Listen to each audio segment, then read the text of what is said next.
Historien om Christiansfeld er først og fremmest historien om nogle enestående menneskers tro og livssyn. Om kærligheden til Gud og til næsten. Det er selve fundamentet for den historiske by. Christiansfeld er planlagt og skabt for snart 250 år siden af målbevidste tyske og danske kristne som den jordiske ramme om deres tro. De var umådeligt dygtige og effektive som håndværkere. De tilhørte den lille, men dog verdensomspændende brødremenighed, af nogen kaldt de glade pietister eller herrnhuterne, fordi menigheden blev grundlagt i den tyske by Herrnhut. De løftede i flok til fællesskabets bedste. Det var nemlig menigheden, der ejede husene. Det er det også i dag, hvor fællesskabet fortsat er det bærende element i Christiansfeld.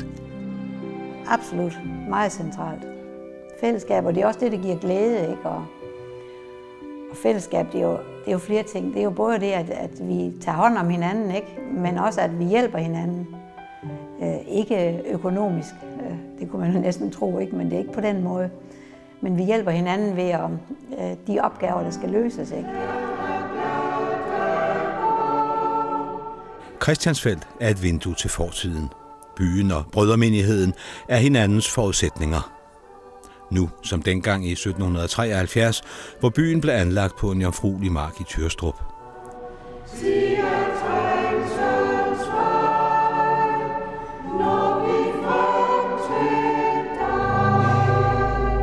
Dengang var der ikke religionsfrihed i Danmark.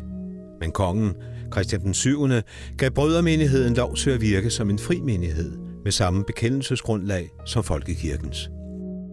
Samtidig øjnede kongen chancen for, at de dygtige brødre med deres talent for håndværk og industri kunne give Danmark et skub fremad.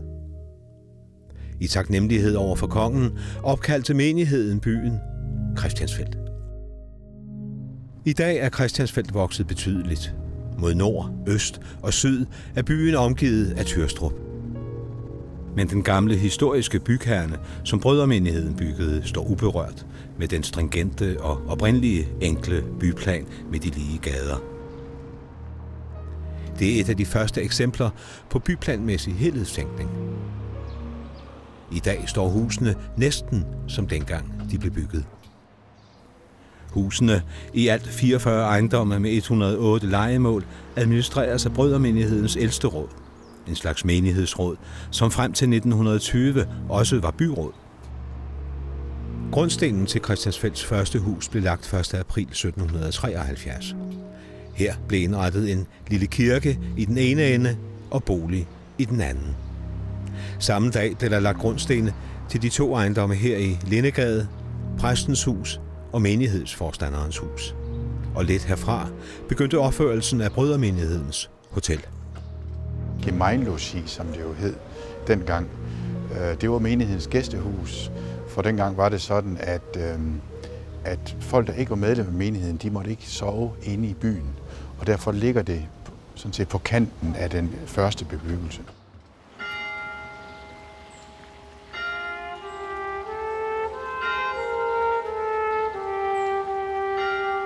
Allerede 3 år senere begyndte byggeriet af den vigtigste bygning i byen, kirken, eller salshuset, som er brødremenighedens navn for kirken. Den blev kort efter udvidet til den nuværende størrelse med plads til 1000 mennesker, og er Danmarks største kirke uden bærende søjler.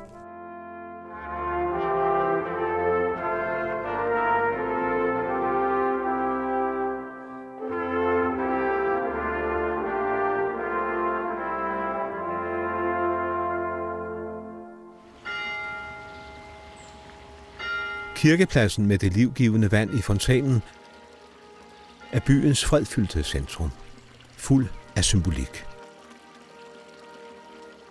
I brødremenigheden lokaliserer man ikke det hellige i form af f.eks. et alter i salshuset. Man har den overbevisning, at hele livet er gudskabt og helligt, og i den optik rummer den tomme kirkeplads en symbolik.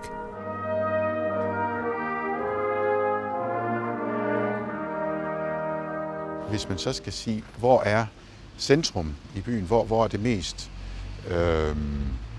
hellige, så er det sådan set den tomme plads, fordi så er det dig, der kommer som besøgende, som gæst, som beboer, der så at sige lægger det i det, du selv tænker og tror.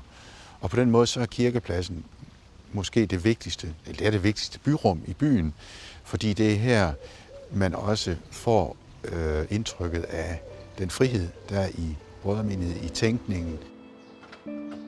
Christiansfeld og dermed brødremenigheden er kendetegnet ved fællesskab og enkelhed som det bærende. Det kommer også til udtryk i boligerne. Rundt om kirkepladsen ligger de imponerende korhuse. Beboerne, som også var menigheden, blev opdelt i såkaldte kor, efter køn og ægtestand. På den ene side boede enkerne i et hus, i et andet de ugifte kvinder i søsterhuset. Endnu kan man på loftet fornemme indretningen af sovesalen til de omkring 100 søstre, som på et tidspunkt levede her. På den anden side af gaden boede de ugifte mænd i brødrehuset, som i januar 1985 blev raseret af en voldsom brand, men siden genopbygget. I dag rummer de store huse lejligheder og kontorer. Korene, i hvert fald enkekoret, søsterkoret og brødrekoret, de levede altså i de her korhuse, hvor man boede, man sov, man spiste der, man arbejdede der. Der var værksteder i brødrehuset, der var sygestuer, vævestuer osv. i søsterhuset. Og man kan jo langt på vej sammenligne det med 70'ernes og 80'ernes kollektiver. Når beboerne stiftede familie, flyttede de ud i de mindre huse og fik deres eget private boghave. Men husene var brødremenighedens. De var imponerende flittige håndværkere. De første huse stod færdige allerede efter bare 5 måneder.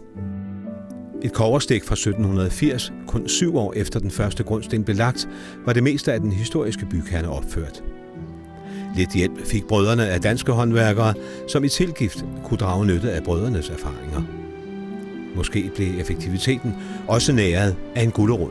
Det var sådan, at regeringen gav skattefrihed de første 10 år, og man betalte også, jeg tror det var 10% af byggesummen af det, der blev bygget inden for de første 10 år. Så man byggede jo virkelig for fuld kraft i den første periode der. Og så har man jo så siden bygget til på mange af husene og også opført enkelte nye.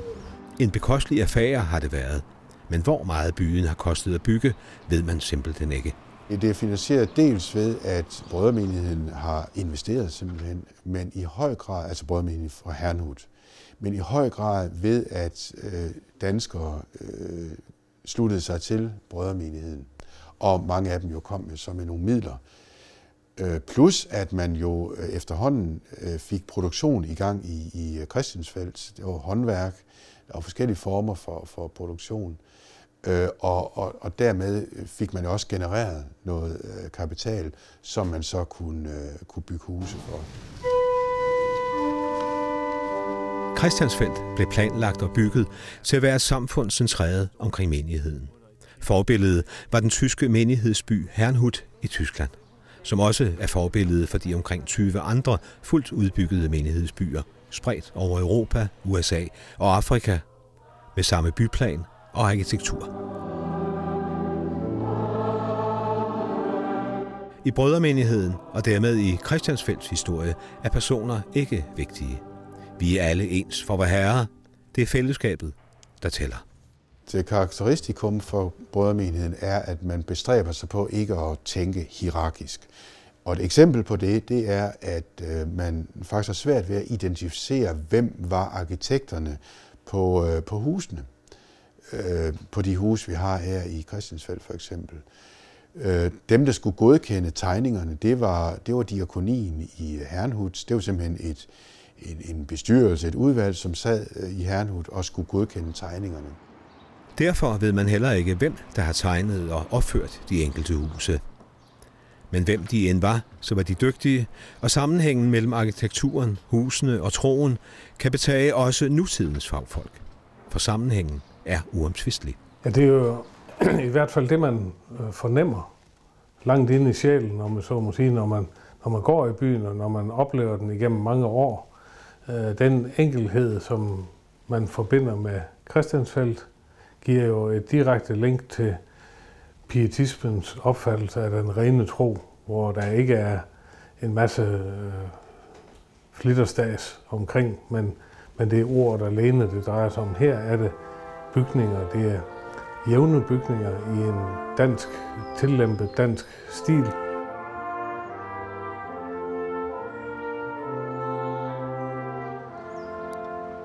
Et andet enestående træk ved Christiansfeld er de store haver og lysthusene.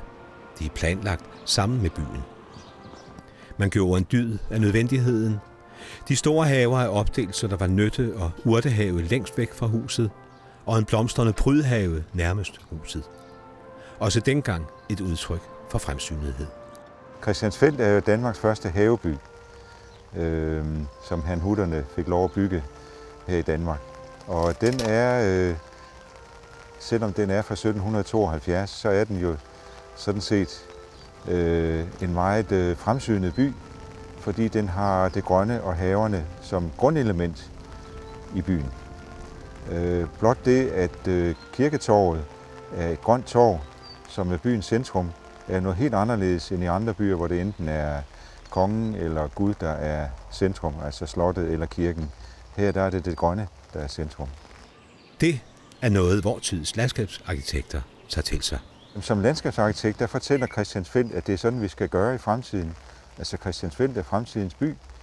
Det er den by, hvor haverne er det væsentligste. Og så den kan vi bruge som eksempel på, at sådan laver man en god by, hvor det er godt at bo som menneske. I dag tæller den danske menighed 350 medlemmer. Her er 140 i Christiansfeld. De udgør også en del af det økonomiske grundlag for byen, sammen med indtægten fra de 108 lejemål. Herren er opstanden. Men det er stejlt og op ad bakke økonomisk. Men her spiller det fælles udgangspunkt igen en central rolle i byen. Det er fællesskabet. Altså, vi er mange om det, og jeg tror, det er sådan en del af vores liv, at vi skal have det til at køre, og mangler vi noget hjælp til noget, jamen, så spørger vi, kunne du tænke dig at hjælpe med det? Og folk er altid villige. Det er nok det, der også holder sammen på menigheden, ikke? Vi vil gerne have det til, at det fortsat skal eksistere. Den dårlige økonomi er ikke noget nyt. Det kan den tidligere ældsterådsformand Ilse Søgaard tale med om. I mange år var det hende, der styrede økonomien og vedligeholdelsen. Eller overlevelsen, kunne man næsten kalde det. Det har ikke altid givet en god nats søvn. Nej, det har jeg ikke. Men fra de underligste steder har vi jo fået hjælp, ikke også? Blandt andet så var der jo kriminalforsorgen. De fandt jo ud af noget, der hed samfundstjeneste. Og der blev jeg storforbruger.